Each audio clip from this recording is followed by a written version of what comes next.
अब क्या होगा सरकार? मैं बहुत मुश्किल से उसे रोक कर आई हूँ, वरना वो तो उस कमजात गुलाम को मारने जा रहा था।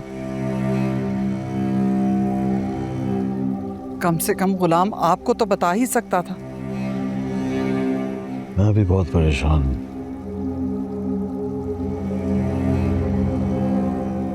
कुर्बान को बनाना बहुत जरूरी है। लेकिन कुर्बान भाई तो बहुत गुस्से में गए। मेरी तो हिम्मत नहीं होगी उनसे बात करने की।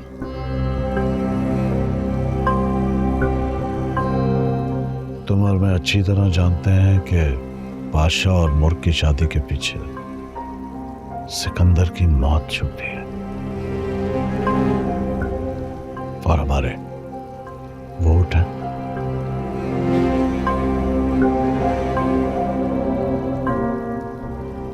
तुम्हारा भाई मुझे मेरी नस्ल खत्म करनी। खुदा का खौफ करें सरकार, हमारा एक ही एक बेटा है, कैसी बातें मुंह से निकाल रहे हैं?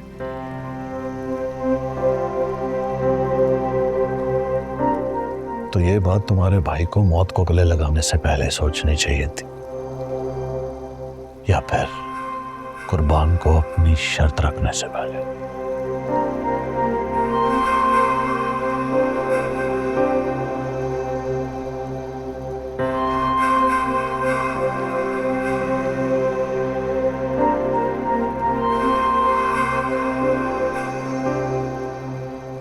सिकंदर के साथ खुर्शीद को भी मर जाना चाहिए था।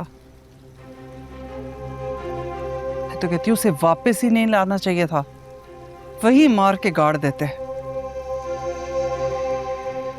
उसकी औलाद की वजह से आज मेरे बेटे की जान पे बन आई है। निकाल बाहर करे उसे।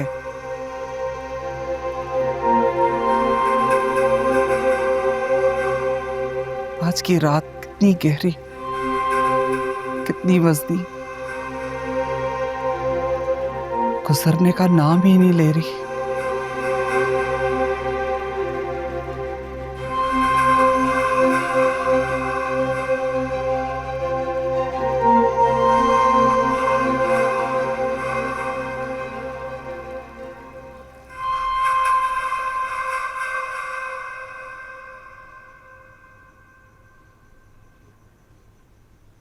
अंदर माइयों के जोड़े में बैठी मेरी बेटी, हाथों पे बादशाह के नाम की मेहंदी लगाए हुए, और अचानक दूल्हे ने खुशी में मस्त नाचते हुए शादी से इनकार कर दिया।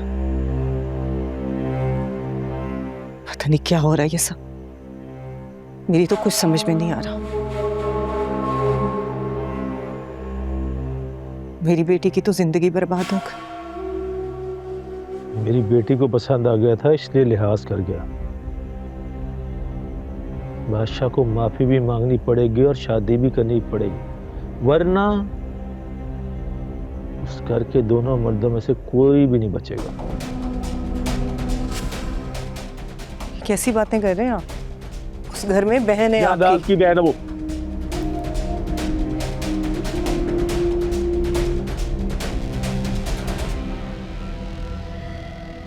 जिसने मेरा भाई मरवा दिया। मैं सिकंदर की मौत को भूला नहीं हूं। ऐसे ही मैंने अपनी बेटी उसके बेटे को नहीं दी। बादशाह जुर्माना है सिकंदर की मौत का।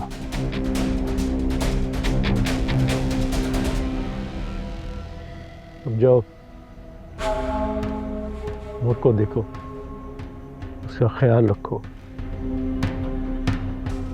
मैं अपनी बेटी की जिंदगी में कोई गम नहीं आने दूंगा। उसके लिए मुझे जो कुछ करना पड़ा करूंगा।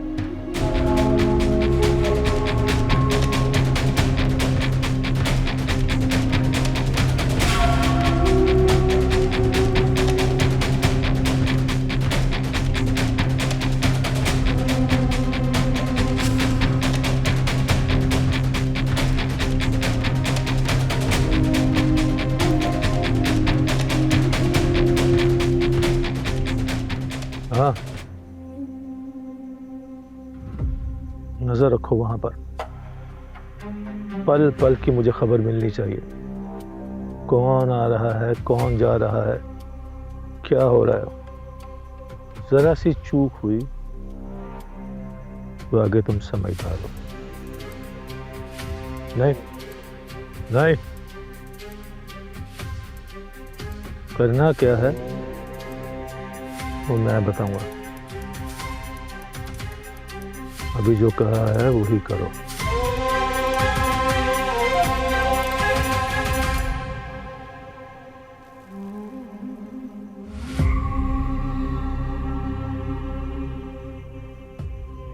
इस बार नहीं, बिल्कुल भी नहीं खुर्शीद।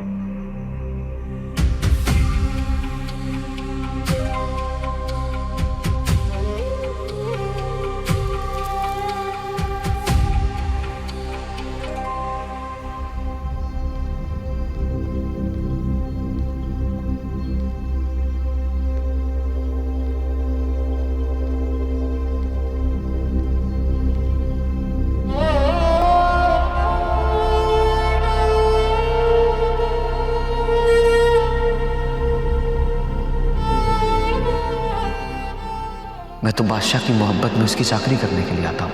यार देखिए तू मेरा गद्दार है, तू गुलाम। बादशाह मेरा जिगरी यार है, बल्कि यूं समझे कि छोटा भाई है मेरा। मुझे अम्मा बुआ ने अभी बताया आप लोग के लिए मेरा घर हाजिर है। गरीब की यही औकात होती है, गाली खाकर पलता है और लात खाकर सोता है। डॉक्टर साहब का बड़ा एहसान है हम पर। दवा से दुआ तक, पैसा हो या साथ, डॉक्टर साहब ने कभी नहीं मुंह मोड़ा और ना ही हम गरीबों का अकेले छोड़ा। आप में और मुझ में कोई फर्क नहीं है चाचा। मैं भी गुलाम, आप भी गुलाम। आपके बस में कुछ नहीं है। आप मेरे लिए कुछ नहीं कर सकते जैसे इस वक्त अपने लिए मैं।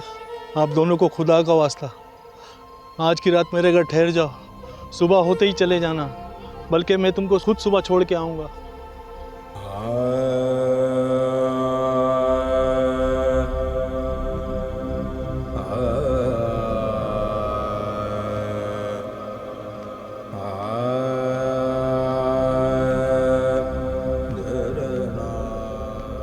बादशाह को ये फोन दे देना, कहना तुम्हारी आखिरी चीज भी लौटा दी गुलाम ने।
मैं भी किससे डर गई।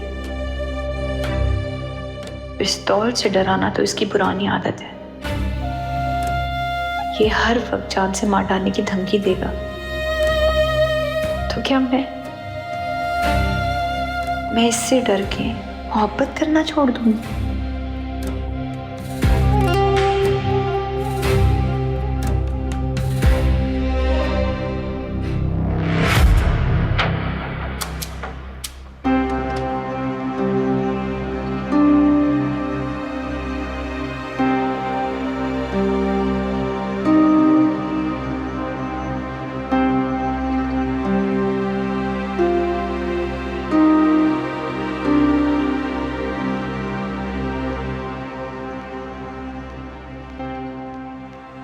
गुलाम, गुलाम, गुलाम।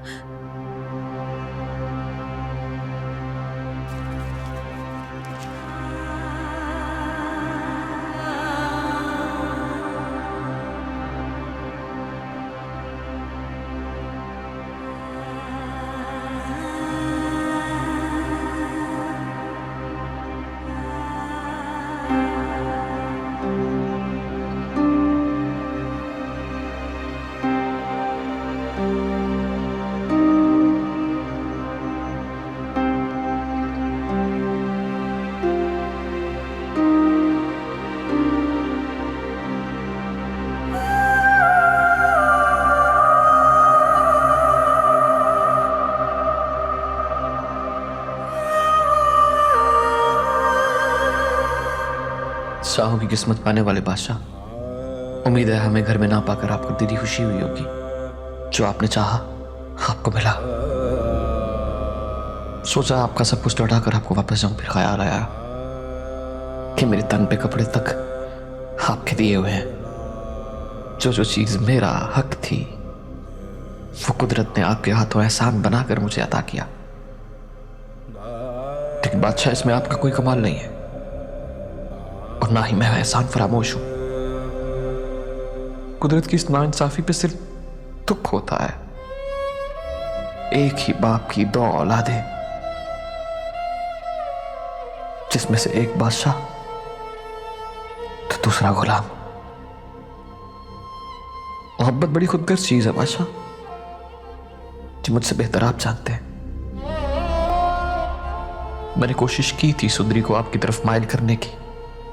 अगर वो मेरा जरा सा भी साथ देती तो छोड़ देता मैं उसे आपके लिए। सुंदरी मांगी थी ना। अगर वो साथ देती तो अपने हाथ से आपके हाथ में उसका हाथ सौंप कर जाता। मगर वो अटल थी और अटल है, किसी पहाड़ की तरह, जैसे किसी जांबाज या गाजी की बेटी हो। हाँ, मैं मानता हूं उसकी मोहब्बत से मेरे हौसले को हरारत मिली कि मैं अपने पैरों में बंदी गुलामी की बेड़ियां भूल जाऊं, तोड़ दूं। तोड़ दी मैंने। और हाँ, अम्मा साहब जान से कहिएगा अब शायद उन्हें कभी गुस्सा ना आए, क्योंकि मैं उनके गुस्से की वजह भी साथ लेके जा रहा हूं।